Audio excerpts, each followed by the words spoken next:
Fluent Spanish Express Podcast, episodio número 10.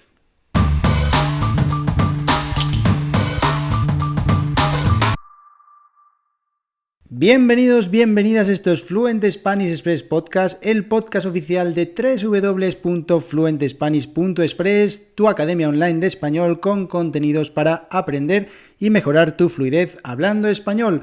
Hoy, lunes 21 de junio de 2021, solsticio de verano, damos la bienvenida al verano, empiezan los meses del calor, los meses más calurosos del año y esta estación ideal para disfrutar del buen tiempo, las altas temperaturas y sobre todo de más horas de luz. Así que este episodio número 10 de Fluent Spanish Express Podcast, dedicado a todas esas personas de las cuales su estación favorita del año es el verano. Así que dicho queda. Hoy programa interesantísimo porque es un programa dedicado a las preguntas a vuestras preguntas, a las preguntas que me habéis enviado a través de www.fluentspanish.express/contactar. Allí, como os digo, podéis dejarme todas las preguntas que queráis que conteste en estos lunes de episodios del podcast. Así que, sin más dilación, comenzamos con estas preguntas. La primera de ellas dice así: ¿cómo estás, Diego? Tengo una pregunta para el podcast de los lunes. ¿Es correcto decir yo y María o debemos decir María y yo? Muchas gracias, Enrique de Portugal.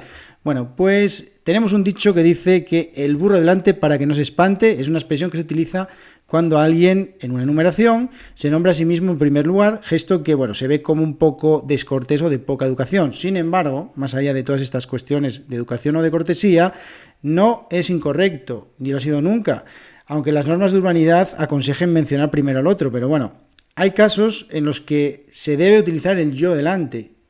Imaginaros que estáis enumerando las posiciones en una carrera, ¿no? Por ejemplo, llegamos yo, Pedro y David. El orden sí es importante. Si yo llego el primero, tendré que decirme a mí el primero. Yo, Pedro y David, por ese orden.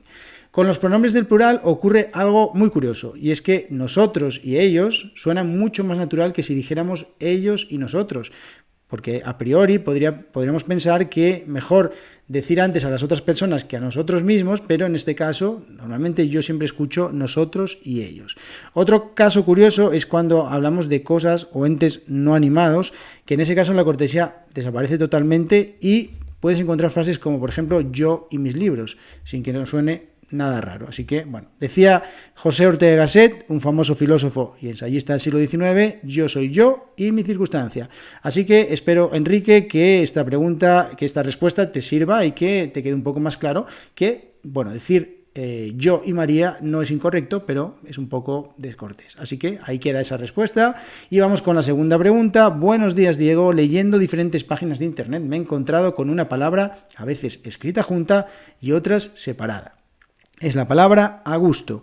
Es posible escribirla de las dos maneras. Muchas gracias. Enhorabuena por el podcast y las lecciones. Muchas gracias, Hiromi de Japón. Pues existen algunas expresiones del mismo tipo, formadas en origen por una preposición y un sustantivo que, con el tiempo, se han ido escribiendo en una sola palabra. Por ejemplo, aposta, que viene de a y posta, adrede. Aprisa o deprisa, que viene de las preposiciones a o de y luego prisa, rápidamente. Por ejemplo, también el caso de enfrente, que viene de la preposición en y el sustantivo frente, en la parte opuesta. Enseguida, de en más seguida, inmediatamente o en muy poco tiempo. Así que, como podéis ver, hay algunas palabras que con el uso se han juntado, digamos, y han pasado a formar parte de la normalidad. Sin embargo, la duda...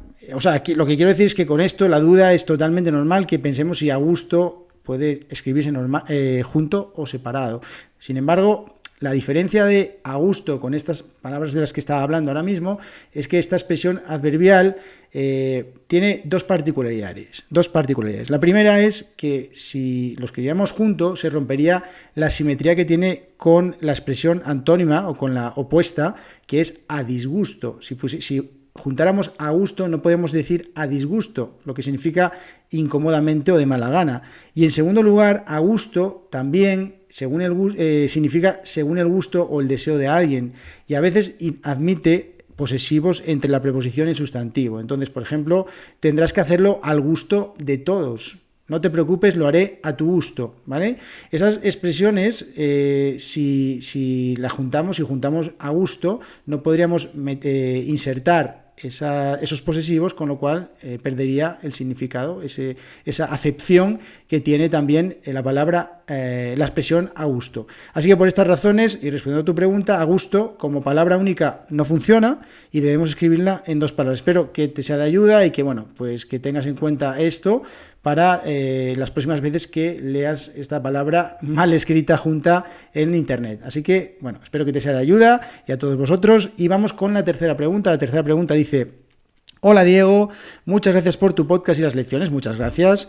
Son muy útiles. Tengo una pregunta que creo es un poco tonta. Bueno, no hay preguntas tontas, así que escucho muchas veces decir buen día y otras buenos días, y no sé muy bien cuándo utilizar una u otra. ¿Cómo puedo saber? ¿Y durante la tarde y la noche? Bueno, muchas gracias, Francesca de Italia. Bueno, Francesca, a ver, es muy típico y además, viniendo de Italia, que se dice buongiorno, es normal tener la duda de si se dice junto o no se dice junto. Esto son fórmulas fijas y dependiendo un poco a veces del lugar en el que se hable, pues se utiliza de una manera u otra. Principalmente aquí en España, para los días, para los buenos días, utilizamos siempre en plural, ¿vale? Pero hay algunos lugares en los que puede que se utilice también de manera singular. Por ejemplo, buen día en zonas de Río de Plata, en Argentina. También un poco seguramente por esa,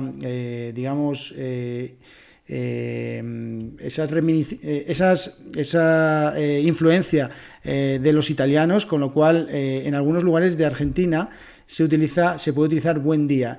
En el caso de la noche y de la tarde, lo normal es siempre decir buenas tardes o buenas noches. Ahí sí que no tenemos buena tarde o buena noche, ¿no? En este caso, como curiosidad, también existe la posibilidad de que utilicemos simplemente en algunos lugares de manera abreviada el buenas. No digamos ni buenas noches ni buenas tardes, simplemente para saludar digamos buenas, ¿vale? Entonces no haría falta utilizar buenas tardes y buenas noches. Pero respondiendo a tu pregunta, yo aquí en España normalmente siempre utilizo buenos días, y buen día, como te digo, en algunas partes sí se utiliza, así que puedes utilizarlo, pero bueno, que sepas simplemente que aquí en España lo más común, por lo menos en la zona en la que yo vivo, en la zona norte de España, es utilizar buenos días. Así que espero que te ayude esto y que sepas que, por lo menos, que no estás cometiendo ningún error grave, no estás cometiendo ningún error directamente, con lo cual no tienes ningún problema. Así que puedes ir utilizándolo como quieras. Y estas son las 3 preguntas del día de hoy. Espero que os hayan sido de ayuda. Muchas gracias a todos por estar ahí, muchas gracias por vuestras valoraciones de 5 estrellas, y os recuerdo www.fluentespanish.express, allí tenéis lecciones cada semana con vocabulario, con expresiones, con ortografía, con cultura y con gramática. Así que, como os digo, nos vemos mañana en el próximo episodio de Fluent Spanish Express Podcast. Que tengáis muy buen día. Adiós.